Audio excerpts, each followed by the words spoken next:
The biggest thing I've noticed is there's no standard SKUs in the industry outside of a dozen roses. A lot Sure. of the time someone calls and says, hey, it's my anniversary, make something pretty.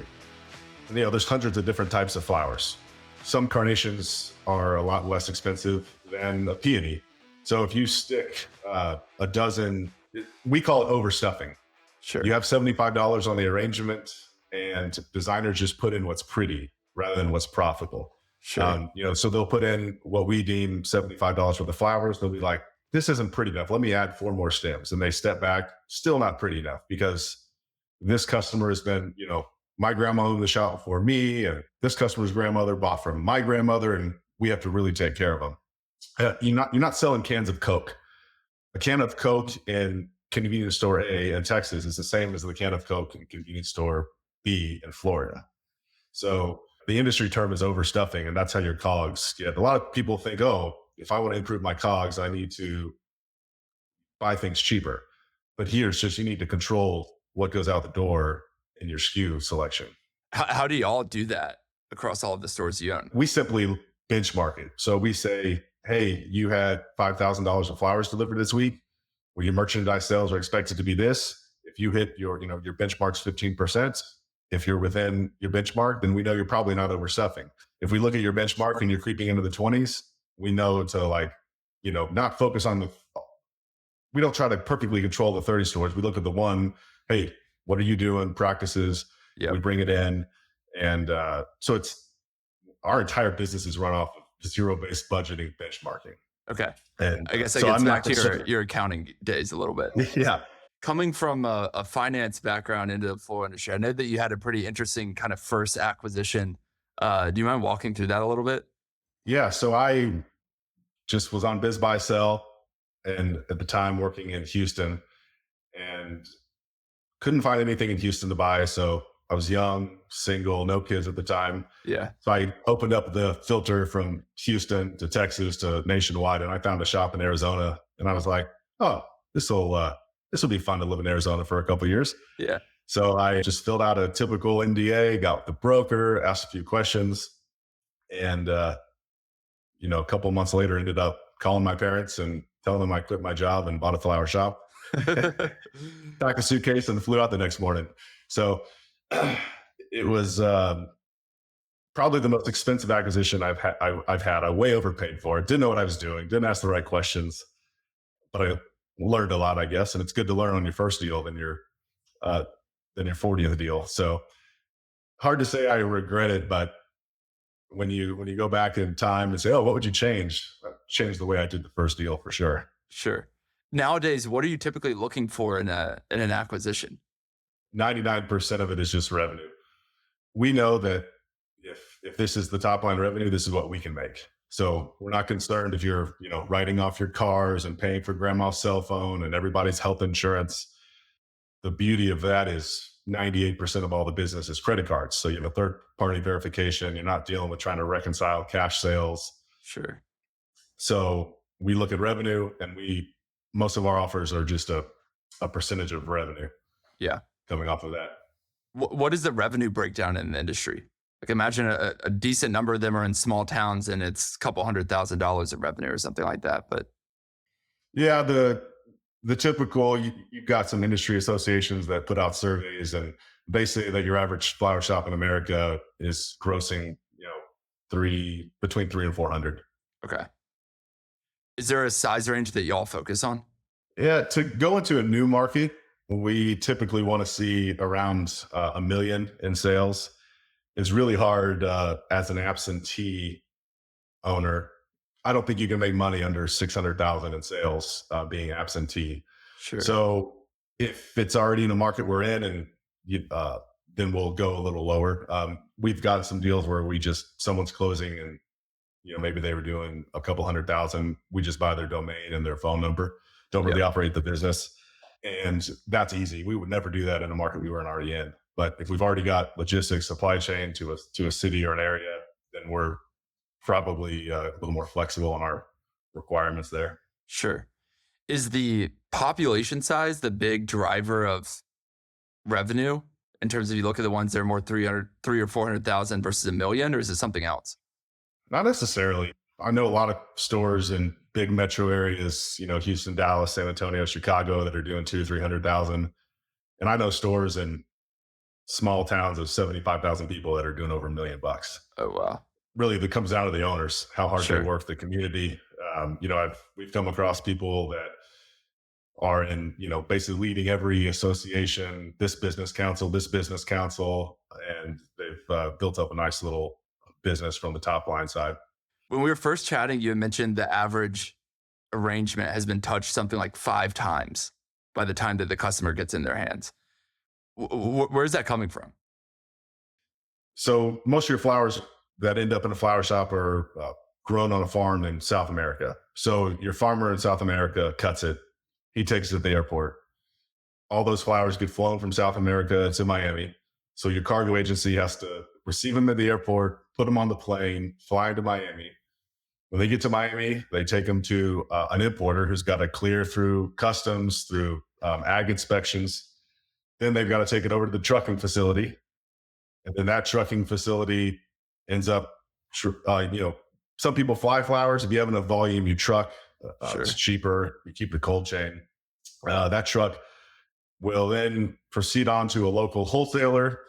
And, in Houston, there's probably a couple hundred flower shops and there's 5 or 6 local wholesalers. Okay. So the truck goes to the wholesaler pulls them off the truck, sells it to your local retail flower shop. And then that flower shop will pull the roses out of the box, put them in a vase, and then put them on a truck or, on a delivery vehicle to your door.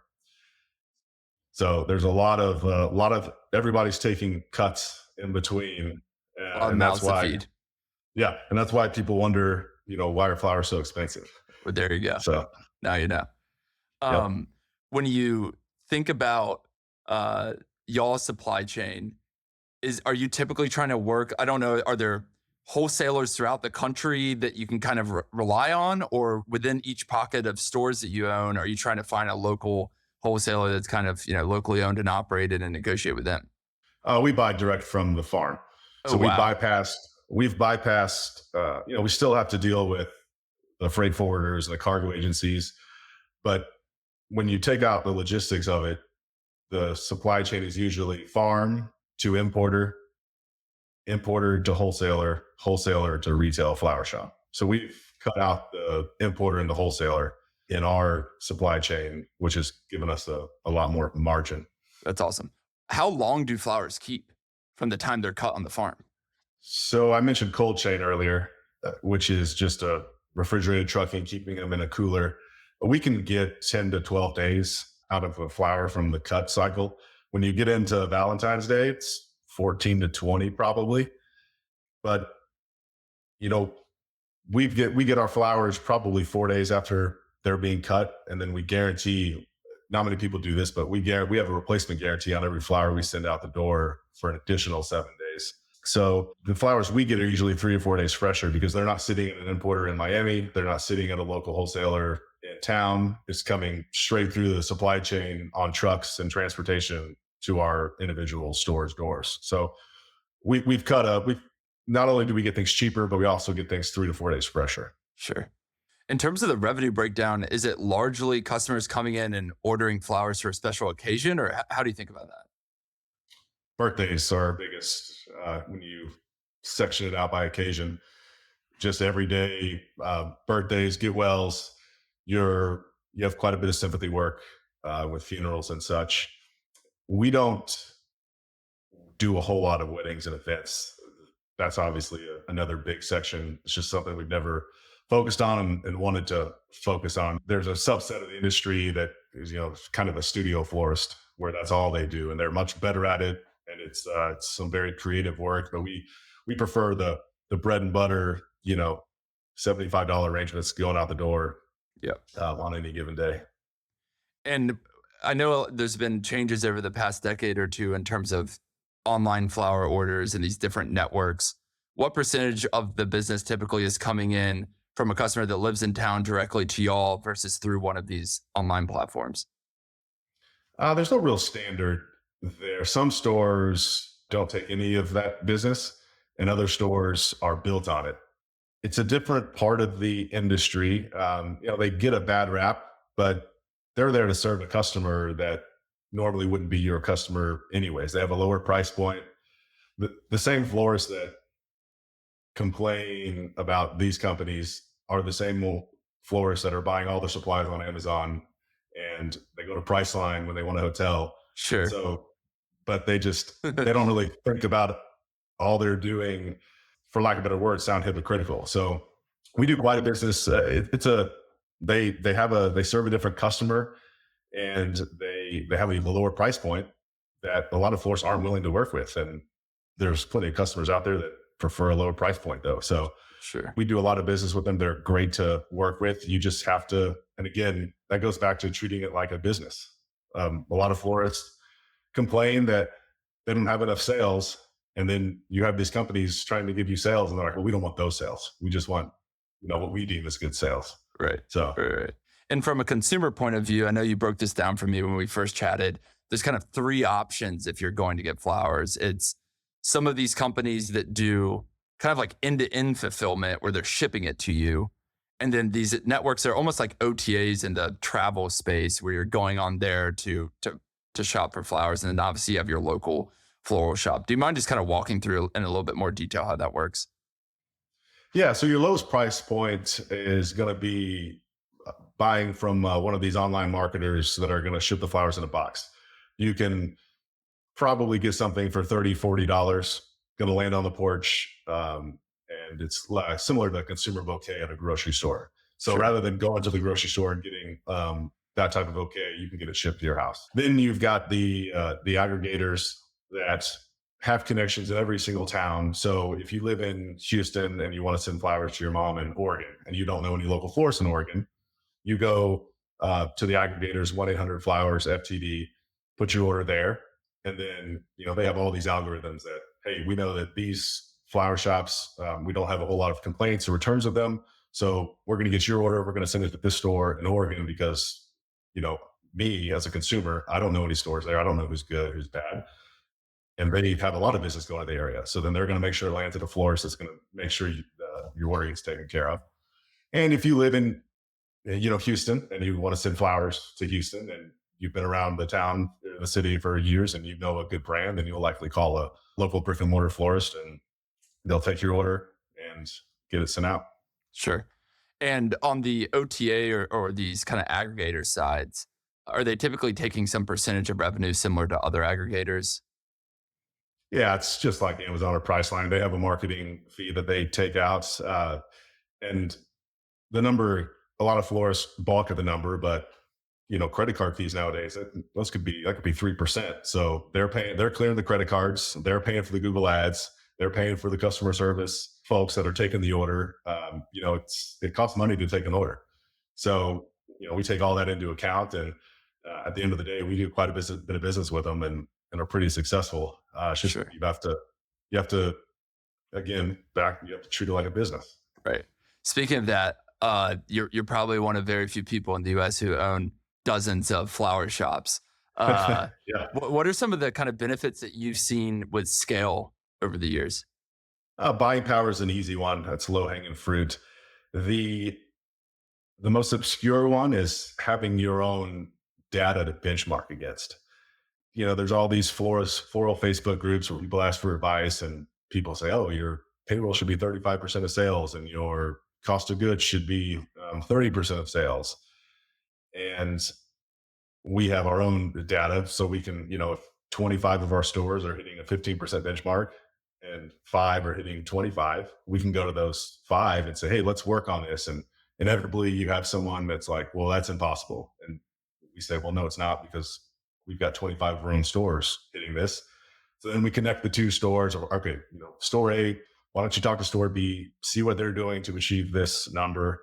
And we can kind of, rather than just throwing the number in the wind and hoping, hey, we need to drive this down. How low can we go? Sure. So it's like having our own peer group with data that we actually own, and aren't relying on someone else's data that may or may not be altered due to ego. Yeah. Yeah, yeah. On the back office side, what do y'all typically kind of centralize versus leave in the hands of an individual store? Yeah. So when I'm talking to a potential acquisition, I say, hey, the customer should never know this store changed hands. We're going to come in, we're going to take over your accounting, your HR, we're going to change your phone system, we're going to change your computer system. But every shop in America is different. Some stores are, carry carnations and lilies, and they'll never carry a higher end uh, flower like hydrangea or peony. Sure. So if your customers are going to buy peonies, then we'll buy you peonies to sell. Now, just because you like that and that's what you want to design with, if we buy you some for 3 weeks and you haven't sold one, then we're not going to buy that for you anymore. But it's just kind of we don't want to be in the news. We don't want a press release coming out saying, "Oh, this store was bought by this." We just kind of want to quietly come in and let the customer should never know the business was sold or transferred due Sure. to quality, right? Like we're not going to hide it, but it's not like the day after we buy, we're raising prices 20% and only Right. offering these things now. So from a It's not a customer private experience equity standpoint, play. right there you go. Um, on the branding side, are they typically maintaining their original customer facing brand? Most of the time, well, we're paying an acquisition. You pay for the goodwill, so Right. it doesn't make sense to get rid of it. Every once in a while, we've picked up a few in bankruptcy or on the verge of bankruptcy. So you get the store super cheap. They've got terrible reviews because they haven't been managing the business correctly. So we'll scrub those and add on. We have like a house brand, I guess you'd call it, Sure. that will plug in if there is no existing brand or if the existing brand is kind of more harm than good. Yeah. From a staffing perspective, are you typically having the owner stay on? Or are you trying to source kind of a store manager to take over? Yeah, we've had the owner stay on a couple times. In theory, it's a great idea. Customers are used to them. Right. Inevitably, it always turns into well, that's not the way I did things. Right. And then we have to cordially remind them that, well, you sold the store to us due to operational issues. So how about we change the way we operate? So we've done it. We've done it 2 or 3 times, and it always ends not poorly. It just never ends up being fruitful. So most of the time, we can identify someone in store that is a good candidate to lead the store, and they've never been promoted because you can't get promoted above the owner. Sure. Every once in a while, we've got to go outside and we either shift someone from an existing store or just do the typical recruiting route and try to get someone in there to take care of it. What are the key responsibilities of a store manager? We're looking for someone to purchasing is a big one. Let us know, hey, when you're running out. We don't have a great inventory system. There's no way to, like I mentioned with the SKUs earlier, you get a box of 200 carnations in. We're not scanning every stem of carnation that goes out the door. So you've got to look in the cooler. You've got to kind of know, hey, I think I'm running low on carnations. I'm running low on reds, this color, that color. We have a team of buyers that secure all the products, but at the end of the day, they need to know what you sold a lot of, what you haven't, and same thing with vases and all the hard goods supplies. We do a lot of the data and the numbers. We're going to tell you how many hours you have for your employee schedule, all of that. But at the end of the day, it's taking care of customers and making sure you've got product in the store to sell to those customers.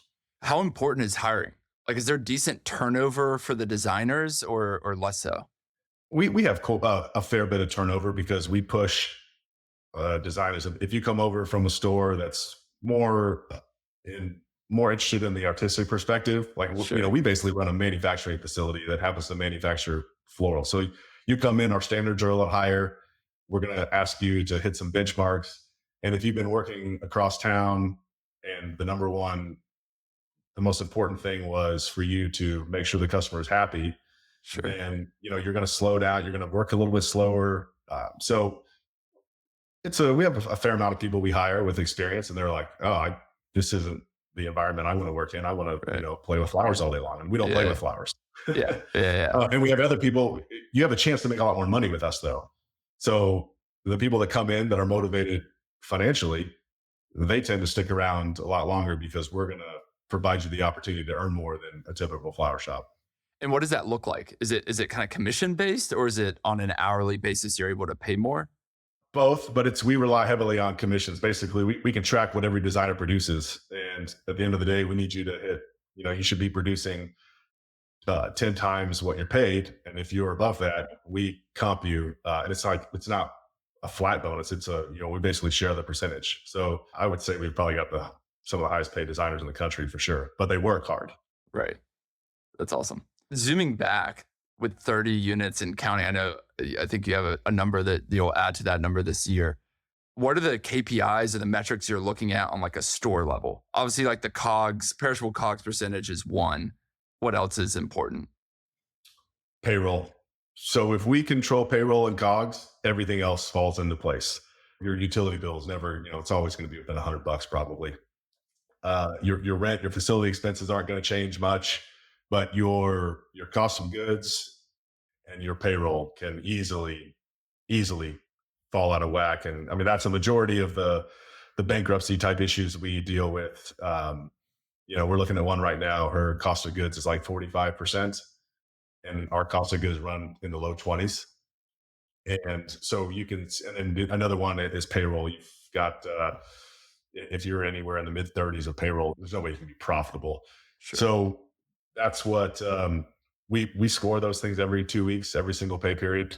And we even score them on a less stringent basis, like midway through the period. Because the worst thing to do is have the pay period end, take a week to get payroll in, take another week to do all your spreadsheets. And then you're like, oh man, a month ago we blew payroll, but that means you've been blowing payroll for the past month. So we try to be as reactive as possible on those two things. Same thing with COGS. If you, if you get a couple extra boxes, imagine getting $300 over your perishable budget times 52 weeks times 30 locations. That can really blow your income at the end of the year. So those are the two things we spend a ton of time on, and we let everything. We're not worried about the more static items. Sure. In addition to the retail locations you own, I saw you had 2 wholesale locations. Were those opportunistic, or is that now a push from your end? We picked up our first wholesaler during COVID, Okay. and I had been interested. We had been looking at it for a couple of years and could never come to a price agreement. And then COVID happens, and it was like, all right, I want to offload this thing. Yeah. So we picked up, it was an experiment. Not to say I wouldn't pick up any wholesalers going forward, but even though they're both florists, they're completely different businesses. So it took us a while to get our arms wrapped around that type of business. And then the second one came from, we had an existing employee in our Dallas location wanting to move to East Texas, and she was a good producer, good sales rep. So we let her start a location out there, which kind of helped. It's 2 or 3 hours from Dallas, so it helped alleviate some logistic issues in that part of the state. It made sense. Sure. In addition to the retail locations, kind of in normal America, you also have at least one on a military base. And I found the kind of economics of having a retail store on a military base interesting when we were first chatting. Do you mind sharing how that works? Yeah. Yeah, so that we are not on any bases now, but when we picked it up, it was a lower volume store. So their store's doing 150, 200,000 a year in sales, but it was kind of like being in a mall. You bid a percentage of your sales, and that covered utilities, rent, insurance, internet. All you had was get paid for your phone line. So you were never going to have $1 million business on base, but low cost, high margin, walk-in traffic. People are always gonna. So it was we ended up, when we picked it up, I think there were like 40 locations, and they had paid way too much. They'd bid way too much for the business. So as we kind of went back through the bidding process, when those would come up, we would bid lower on what was profitable. And most of the bases said, hey, this is too low. And a couple of the other bases were like, well, it's low, but we don't have anybody else willing to take this spot. And eventually all of the bases ended up finding someone to take our spot that was willing to pay more. So we've just a couple of instances where we just moved off base. We had the last store was on Fort Bragg. And so we just came from Fort or Liberty now, and we're just operating And proper. now Bragg again or something, right? Didn't he Yeah, get named after a I different lost Bragg track. this time? Yeah. That's cool. What is your general outlook on the industry nowadays? I'm pretty positive from a acquisition standpoint. Most of the owners in the industry are older. We run into a lot of situations where the next generation doesn't want to take it over. So from an acquisition business standpoint, I think there's a lot of opportunity coming in the next year or two. Sure. A lot of people trying to exit now. And I always tell people, we're the We Buy Ugly Houses of the flower industry. We're never going to pay you top dollar, but we're going to write you a check and you're going to drop the keys. There's none of this seller training for 90 days, or we don't need you to carry paper. So we're not going to give you top dollar, but it's very easy. We're not going to dig through your tax returns and ask you 1,000 due diligence questions. And a lot of times that ends up, on day one, people are like, oh, I'm going to go, that's not my route. And then a year later, when they haven't been able to sell their business, like the wholesaler, they come around and they're like, all right, cut me a check and I want to get out of here. Yeah, that's awesome. From a kind of industry tailwinds or headwinds perspective, does the industry track kind of recession behavior at all, or is it kind of resistant to that? Somewhere in between. I got into the industry in 2010. So on the tail end of the '08 crisis. But I know several people that have operated during that, and several people that have operated in the '90s. And so I know 9/11. When 9/11 happened, I know two or three guys that said that brought them to the brink. Sure. No sales. One of them was in DC. So he said this DC operator has probably a $2 to $3 million store, and he had zero sales for 16 days, and it's had something to do with relatively close into DC. The parking garage was shut off for some reason, so it's a very crazy story. But zero. I mean, he was open, just it's ghost town, Nothing. and that almost 15 days. He had already bought flowers for those days. He wasn't planning on it, so I know that put him in a tight spot from a very specific story.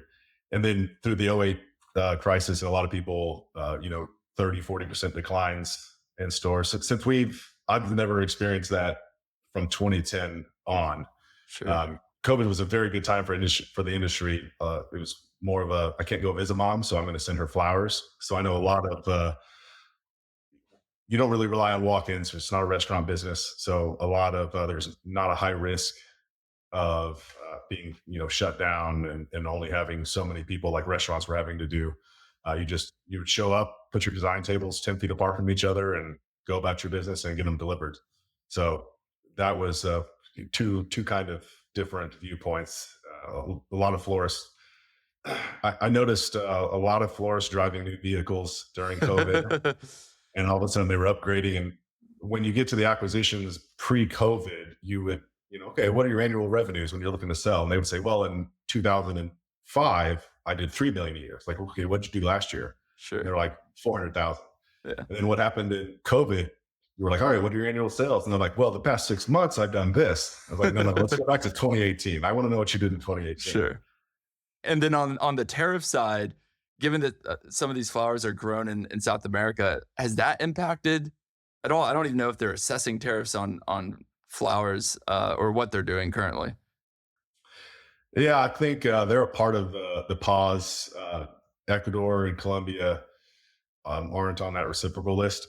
Even if they were, it shouldn't. It's not going to hit us that materially, because when we land flowers into Miami, about half of that costs logistics getting them there, and that's not going to be tariff. So your export price coming FOB Ecuador or Colombia is relatively low, and the markup, all the transportation costs.